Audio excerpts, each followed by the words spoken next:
presidente Luiz Inácio Lula da Silva recebeu alta neste domingo depois de 3 dias internado.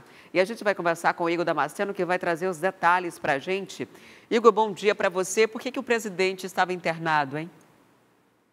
Ele foi fazer uma cirurgia no quadril, viu, Adriana? Bom dia, Adriane. Bom dia para você, bom dia para todos que nos acompanham ao vivo aqui no nosso Manhã no Ar. O presidente Lula chegou no Palácio da Alvorada, a sede da residência oficial do presidente, ontem no fim da tarde, por volta das 5 horas da tarde, no horário daqui de Brasília. Ele passou, como você bem disse, 3 dias internado para cuidar dessa cirurgia no quadril. O presidente Lula estava sofrendo dores ao andar e precisou colocar uma prótese para, então, amenizar essa dor quando ele se locomovesse. O presidente Lula já estava sofrendo com essas dores desde a campanha eleitoral. A cirurgia dele estava prevista para acontecer no início deste ano, só que, por orientação do gabinete de crise, o presidente Lula decidiu segurar um pouco essa cirurgia, porque ele não queria demonstrar fraqueza aos adversários, queria evitar burburinho, tanto durante a campanha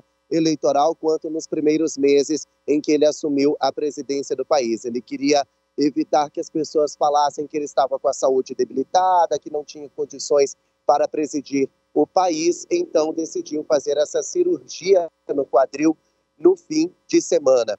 Ele passou por essa cirurgia, foi cerca de 1h30, dizendo ao presidente que era uma cirurgia um pouco mais simples, não tinha tantas complicações, mas, como eu disse, ele já sofria fortes dores. E a recuperação não é tão fácil assim. O presidente Lula vai ficar durante 3 semanas despachando lá do Palácio da Alvorada, vai fazer aí uma espécie de home office, porque não está ainda em condições de se locomover. Vai ter que fazer fisioterapia, vai ter que usar andador, então ele vai ficar ali mesmo do Palácio da Alvorada. A próxima agenda do presidente, presencialmente, digamos assim, vai ser em uma viagem da COP, uma viagem ao continente asiático, viu, Adriane?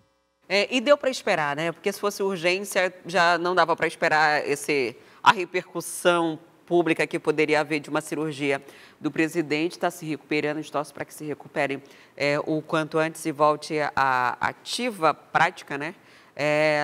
Lula está se recuperando nesse momento. Por enquanto, quem dá também andamento, estava dando andamento, era a própria primeira-dama, né? Em muitas ocasiões estava representando a figura do presidente, ainda que tenha os ministros e o próprio vice-presidente, pelo simbolismo que existe de ser a esposa dele e de acompanhá-la em todos os eventos. Ela estava fazendo também essa agenda pública e é possível que continue fazendo nos próximos dias também.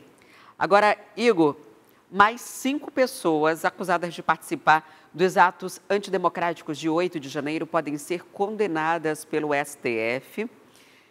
Já houve maioria de votos? Como é que está essa votação? Como é que está o andamento de mais uma parte do julgamento dessas pessoas que participaram diretamente dos atos de 8 de janeiro?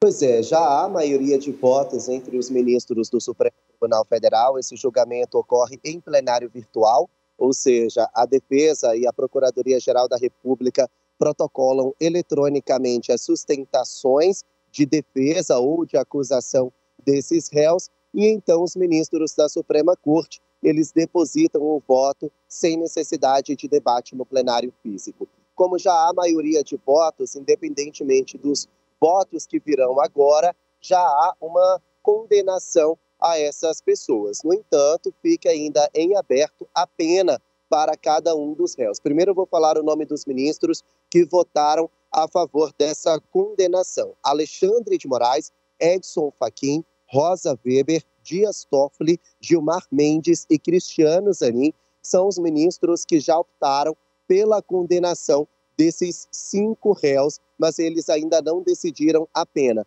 Independentemente dos votos, por exemplo, de Cássio Nunes Marques e André Mendonça, eles já estão condenados. E quem são esses 5 réus? Eles foram identificados como Davis Baek, João Lucas Valles de Fone, Jupira Silvana da Cruz Rodrigues, Moacir José dos Santos e Nilma Lacerda Alves. Eles são acusados de executores, ou seja, aquelas pessoas que de fato invadiram os prédios dos três poderes brasileiros. Eles aqui, de acordo com a denúncia da Procuradoria-Geral da República, invadiram o prédio do Palácio do Planalto e do Congresso Nacional e ainda, de acordo com as investigações, provocaram aquela onda de quebra-quebra que a gente registra desde o dia que a gente vem falando, a gente vem mostrando desde o dia 8 de janeiro. Eles podem responder por abolição violenta ao Estado Democrático de Direito, golpe de Estado, associação criminosa,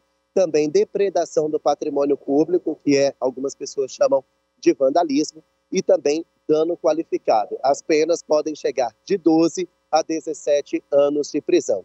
O novo presidente do STF, o ministro Luiz Roberto Barroso, foi questionado sobre o voto, sobre o julgamento ocorrer em plenário físico, em plenário virtual, Adriane, ou seja, sem necessidade que todos os envolvidos nesse julgamento se reúnam ali no plenário da Suprema Corte. No entanto, Luiz Roberto Barroso disse que esse é um instrumento legal utilizado pelo Poder Judiciário e que, de fato, os ministros que vão analisar esse julgamento têm até mais tempo para conseguir falar, para conseguir julgar e analisar cada uma das situações. Apesar de perceberem, de pertencerem ali ao mesmo público, ao mesmo grupo, que são os grupos, que é o grupo dos executores, cada réu vai ser julgado conforme a real participação nas invasões de 8 de janeiro. Tá certo, Igor. A gente vai seguir acompanhando, né? Já há uma condenação certa. A questão é definir quanto, né, cada um desses réus deve ter de pena, de acordo com o entendimento dos ministros do STF.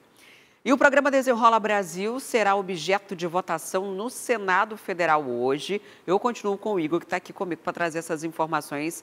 Essa medida é necessária para garantir, inclusive, a estabilidade do programa, né?